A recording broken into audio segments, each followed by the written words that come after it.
ओम नमो भगवते वासुदेवाय। ओम नमो भगवते वासुदेवाय। ओम नमो भगवते वासुदेवाय। ओम नमो भगवते वासुदेवाय। ओम नमो भगवते वासुदेवाय।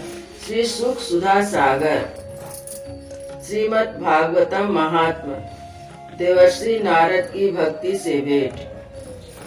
सच्चिदानंद स्वरूप भगवान श्री कृष्ण को हम नमस्कार करते हैं, जो जगत की उत्पत्ति, स्थिति और विनाश के हेतु तथा आध्यात्मिक, आदि दैविक और तादिक भौतिक तीनों प्रकार के तापों का नाश करने वाले हैं। जिस समय श्री सुखदेव जी का युगोपवीत संस्कार भी नहीं हुआ था तथा लौकिक वैदिक कर्मों के अनुष्ठान का अवसर भी नहीं आया था, तभी उनके अकेले ही संन्यास लेने के लिए घर से जाते देखकर उनके पिता व्यास जी विरह से कतार होकर पुकारने लगे, बेटा बेटा तुम कहाँ जा रहे हो।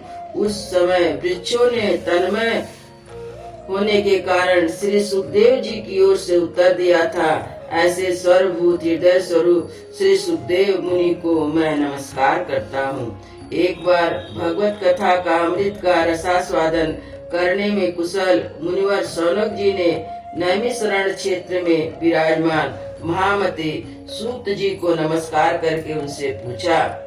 सौनक जी बोले, सूत जी, आपका ज्ञान अंधकार को नष्ट करने के लिए करोड़ों सूर्य के समान है। आप हमारे कानों के लिए रसायन अमृत स्वरूप सार गर्भित कथा कहिए।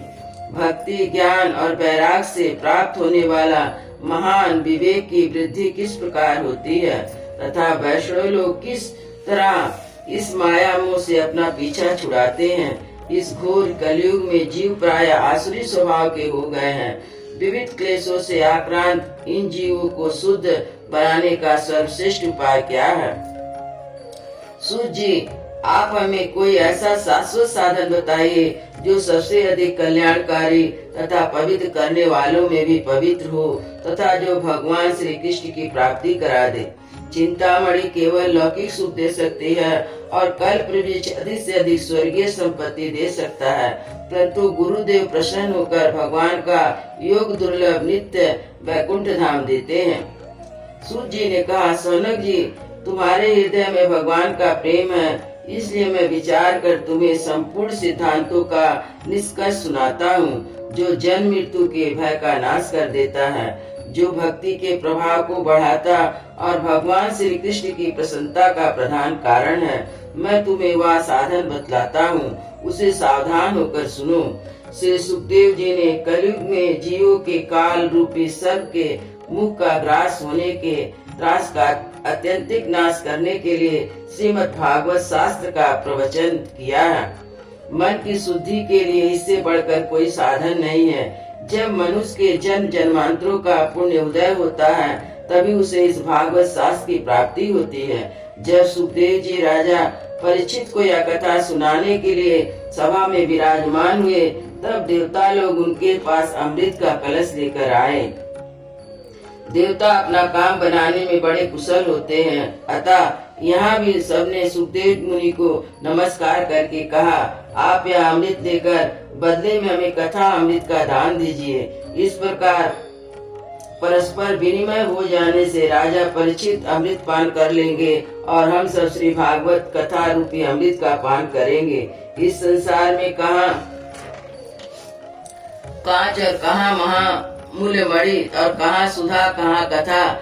श्री सुखदेव जी ने यह सोचकर उस समय देवताओं की हंसी उड़ा दी। उन्हें भक्ति सुन कथा का अनाधिकारी जानकर कथा अमृत का दान नहीं किया। इस प्रकार यह श्रीमद् भागवत की कथा देवताओं को भी दुर्लभ है। पूर्व काल में श्रीमद् भागवत के श्रवण से ही राजा परीक्षित को मुक्ति देखकर ब्रह्मा जी को भी बड़ा आश्चर्य हुआ। उन्होंने सत्यलोक में तराजू बांध कर सब साधनों को तौला। अन्य सभी साधन तौल में हल्के पड़ गए। अपने महत्व के कारण भागवत ही सबसे भारी रहा। यह देखकर सभी ऋषियों को बड़ा विस्मय हुआ। उन्होंने कलयुग को इस भगवत रूप भागवत शास्त्र में ही पढ़ने सुनने से तत्काल मुझ देने वाला निश्चय किया। सत्ता विधि से श्रवण करने पर यह निश्चय भक्ति प्रदान करता है। पूर्व काल में से दया परायण सनकादिक ने देवर्षि नारद को सुनाया था। यद्यपि देवर्षि ने पहले ब्रह्मा जी के मुख से श्रवण कर लिया था, तथापि सप्ताह श्रवण की विधि तो उन्हें सनकादिक ने ही बताई थी। सौनक जी ने पूछा, संसारिक प्रपंच से मुक्त एवं विचारशील नारद जी का सनकादिक जी के साथ कैसा संयोग हुआ, या विधि विधान के श्रवण से उनकी प्राप्ति कैसे हुई?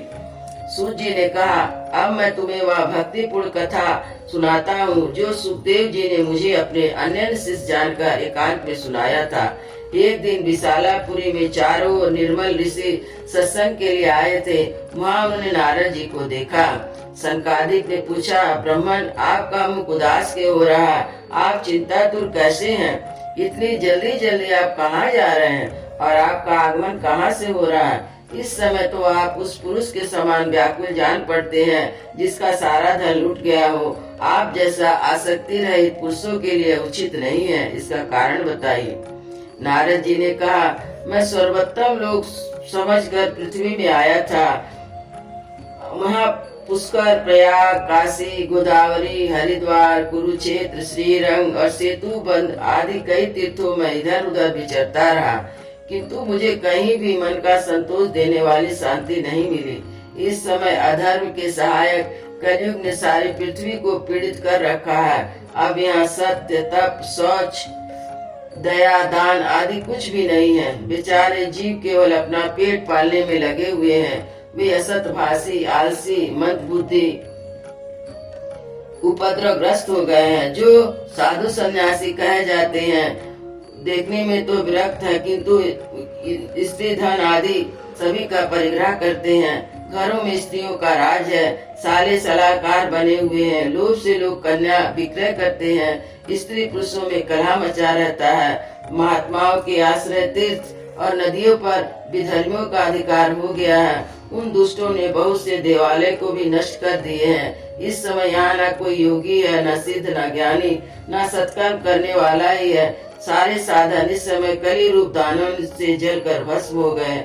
इस प्रकार कलयुग सभी देशवासी बाजारों में अन्न बेचने लगे हैं और इस तरह कलयुग के दोष देखता और पृथ्वी पर विचरता हुआ मैं यमुना के तट पर पहुंचा, जहाँ भगवान श्री कृष्ण की अनेक लीलाएं हो चुकी है। मुनिवर सुनिए, वहाँ मैंने एक बड़ा आश्चर्य देखा। वहाँ एक युवती खिन्न मन से बैठी थी। उसके पास दो वृद्ध पुरुष अचेत अवस्था में पड़े जोर जोर से सांस ले रहे थे।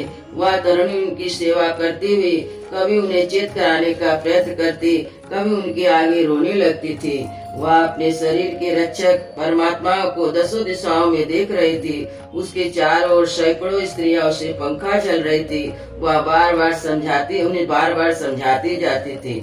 दूर से यह चरित्र देखकर मैं कुतूहलवश उनके पास चला गया। मुझे देखकर युवती खड़ी हो गई और बड़ी व्याकुल होकर कहने लगी। युवती ने कहा, अजी महात्मा जी, क्षण भर ठहर जाइए और मेरी चिंता को भी नष्ट कर दीजिए। आपका दर्शन तो संसार के सभी पापों को सर्वदा नष्ट कर देने वाला है। आपके वचनों से मेरे दुख की भी बहुत कुछ शांति हो जाएगी। मनुष्य का जब बड़ा भाग होता है तभी आपके दर्शन हुआ करते हैं। नारद जी कहते हैं, तब मैंने उस स्त्री से पूछा, देवी तुम कौन हो? ये दोनों पुरुष तुम्हारे क्या होते हैं और तुम्हारे पास ये कमल नयनी देवियाँ कौन है? तुम हमें विस्तार से अपने दुख का कारण बताओ। युक्ति ने कहा, मेरा नाम भक्ति है। ये ज्ञान और वैराग मेरे पुत्र हैं। समय के फेर से ऐसे जर्जर हो गए हैं। ये देवियाँ गंगा जी और आदि नदियाँ हैं। ये सब मेरी सेवा के लिए आई हैं। इस प्रकार साक्षात देवियों के द्वारा सेवित होने पर भी मुझे सुख शांति नहीं है। तपोधन, जब ध्यान देकर मेरा वृत्तांत सुनिए। मेरी कथा वैसे तो प्रसिद्ध है, फिर भी उसे सुनकर आप मुझे शांति प्रदान करें। मैं द्रविड़ देश में उत्पन्न हुई, कर्नाटक में बढ़ी, कहीं कहीं महाराष्ट्र में सम्मानित हुई, किंतु गुजरात में मुझको बुढ़ापा आ घेरा। वहाँ घोर कलयुग के प्रभाव से मुझे अंग भंग कर दिया। चिरकाल तक यह अवस्था रहने के कारण मैं अपने पुत्रों के साथ दुर्बल और निस्तेज हो गई। अब जब से मैं वृंदावन आई, तब से पुनः परम सुंदरी स्वरूपवती नवयुक्ति हो गई। किंतु सामने पड़े हुए ये दोनों मेरे पुत्र थके मारे दुखी हो रहे हैं। अब मैं यह स्थान छोड़कर अन्यत्र जाना चाहती हूँ। ये दोनों बूढ़े हो गए, इसी दुख से मैं दुखी हूँ। मैं तरुणी हूँ क्यों और मेरे दोनों पुत्र बूढ़े क्यों? हम तीनों साथ साथ रहने वाले हैं, फिर वे यह विपरीतता क्यों? होना तो चाहिए माता बूढ़ी हो, पुत्र तरुण हो। इससे मैं आश्चर्यचकित चित्त से अपनी इस अवस्था पर शोक करती हूँ और परम बुद्धिमान एवं योग निधि है, इसका यह क्या कारण हो सकता है, बताइए। नारद जी ने कहा, साध्वी, मैंने अपने हृदय में ज्ञान दृष्टि से तुम्हारे संपूर्ण दुख का कारण देखता हूँ। तुम्हें विषाद नहीं करना चाहिए, श्री हरि तुम्हारा कल्याण करेंगे। सूत जी कहते हैं, मुनिवर नारद जी ने एक क्षण में उसका कारण जानकर कहा। नारद जी ने कहा, देवी सावधान होकर सुनो, यह दारुण कलयुग है। इसी से इस समय सदाचार, योग मार्ग, तप साधि लुप्त हो गए हैं। लोग सठता दुष्कर्म में लगकर अघासुर बन रहे हैं। संसार में जहाँ देखो वही सत्पुरुष दुख से मलिन है और दुष्ट सुखी हो रहे हैं। इस समय जिस बुद्धिमान पुरुष का धैर्य बना रहे वही बड़ा ज्ञानी और पंडित है। पृथ्वी क्रमशः प्रतिवर्ष शेष जी के लिए भार रूप होती जा रही है। यह तो छूने योग तो क्या देखने योग भी नहीं रह गए, ना इसमें कहीं मंगल ही दिखाई देता है। यह किसी को पुत्र के साथ तुम्हारा दर्शन भी नहीं होता। विषयानुरोध के कारण अंधे बने हुए जीवों से उपेक्षित होकर तुम जर्जर हो रही थी। वृंदावन के संयोग से तुम फिर नवीन तरुणी हो गई। अतः यह वृंदावन धाम धन्य है, जहाँ भक्ति सर्वत्र नित्य करती है। परंतु तुम्हारे इस दोनों पुत्रों का यहाँ कोई ग्राहक नहीं है, इसलिए इनका बुढ़ापा नहीं छूटा। यहाँ इनके आत्म सुख की प्राप्ति के लिए कारण ये सोते से जान पड़ते हैं। भक्ति ने कहा, राजा परीक्षित ने इस कलयुग को क्यों रहने दिया? इसके आते ही सब वस्तुओं का सार न जाने कहाँ चला गया। करुणामय श्री हरि से भी अधर्म कैसे देखा जाता है? मुने यह मेरा संदेह दूर कीजिए, आपके वचनों से मुझे बड़ी शांति मिली। नारद जी ने कहा, बाले, यदि तुमने पूछा है तो प्रेम से सुनो। कल्याणी, मैं तुम्हें सब बताऊंगा, तुम्हारा दुख दूर हो जाएगा। जिस दिन भगवान श्री कृष्ण इस भूलोक को छोड़कर अपने परम धाम को पधारे, उसी दिन यह संपूर्ण साधनों में बाधा डालने वाला कलयुग आ गया। दिग्विजय के समय राजा परीक्षित की दृष्टि पड़ने पर कलयुग दीनता के समान उनकी शरण में आया। भ्रमर के समान सारग्राही राजा ने निश्चय किया कि इसका वध मुझे नहीं करना चाहिए, क्योंकि जो फल तपस्या, योग, समाधि से नहीं मिलता, कलयुग में वही फल श्री हरि के कीर्तन से भली भांति मिल जाता है। इस प्रकार सारहीन होने पर भी उसे एक दृष्टि से ही सार युक्त देखकर उन्होंने कलयुग में उत्पन्न होने वाले जीवों के सुख के लिए से रहने दिया। इस समय लोगों के कुकर्म से प्रवृत्त होने के कारण सभी वस्तुओं का सार निकल गया और पृथ्वी के सारे पदार्थ बीजहीन भूसी के समान हो गए। ब्राह्मण केवल अन्न धर्म के लिए भागवत की कथा सुनाने लगे, इसलिए कथा का सार चला गया। तीर्थों में नाना प्रकार के अत्यंत घोर कर्म करने वाले नास्तिक और नारकी पुरुष भी रहने लगे, इसलिए तीर्थों का भी प्रभाव जाता रहा। जिनका चित्त निरंतर काम, क्रोध, महान लोभ और तृष्णा से तपता रहता है, इसलिए तप का भी सार निकल गया। मन पर काबू न होने के कारण लोभ, दम और पाखंड का आश्रय लेने के कारण शास्त्र का अभ्यास न करने से ध्यान योग का फल मिट गया। पंडितों की यह दशा है कि वे अपनी संतान पैदा करने में कुशलता पाई गई है, मुक्ति साधन में सर्वदा अकुशल है। संप्रदाय अनुसार प्राप्त हुई वैष्णवता भी कहीं देखने को नहीं आती। इस प्रकार जगह जगह सभी वस्तुओं का सार लुप्त हो गया। यह तो इस युग का स्वभाव ही है, इसमें किसी का दोष नहीं है। किसी ने पुंडरीकाक्ष भगवान बहुत समीप रहते हुए भी यह सब सह रहे हैं। सूत जी कहते हैं, सौनक जी, इस प्रकार देवर्षि नारद जी के वचन सुनकर भक्ति को बड़ा आश्चर्य हुआ। फिर उसने जो कुछ कहा उसे सुनिए। भक्ति ने कहा, देवर्षि आप धन्य हैं, मेरा बड़ा सौभाग्य था जो आपका समागम हुआ।